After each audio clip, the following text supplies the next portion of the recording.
Република Северна Македонија, на македонски, албански и на англиски јазик. Вака ќе изгледаат таблите кои ќе бидат поставени на граничните премини. Фотографијава е направена на граничниот премин Кјафасан.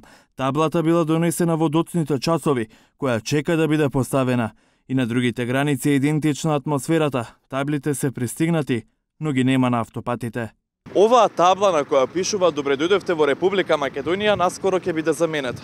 Но кога, застага најави нема. Тука наместо Република Македонија ќе пишува "Добре дојдовте во Република Северна Македонија". Таблите може да се постават откако стаса вербалната нота од Грција дека во грчкиот парламент е ратификуван Преспанскиот договор и уставните измени се официализираат. Сега Грција и Северна Македонија треба да го известат генералниот секретар на Обединетите нации Антонио Гутереш дека двете земји ставаат крај на речиси тридеценискиот билатерален спор. Покрај на границите се очекува промена на таблите и на институциите. Неофицијално, во Ману, академиците разменуваат ставови, дали и како Ману во иднина да се именува со новото име.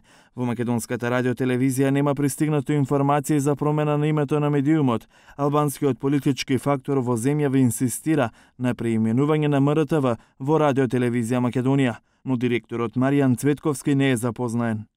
Македонската православна црква кон своето име веќе ја приклучи додавката Охридска архиепископија. Црковни кругови велат дека тоа би можело да биде влез во автокефален статус од Цариградската патриаршија. Преговорите најверојатно се во насока МПЦ да биде признаена како Охридска архиепископија.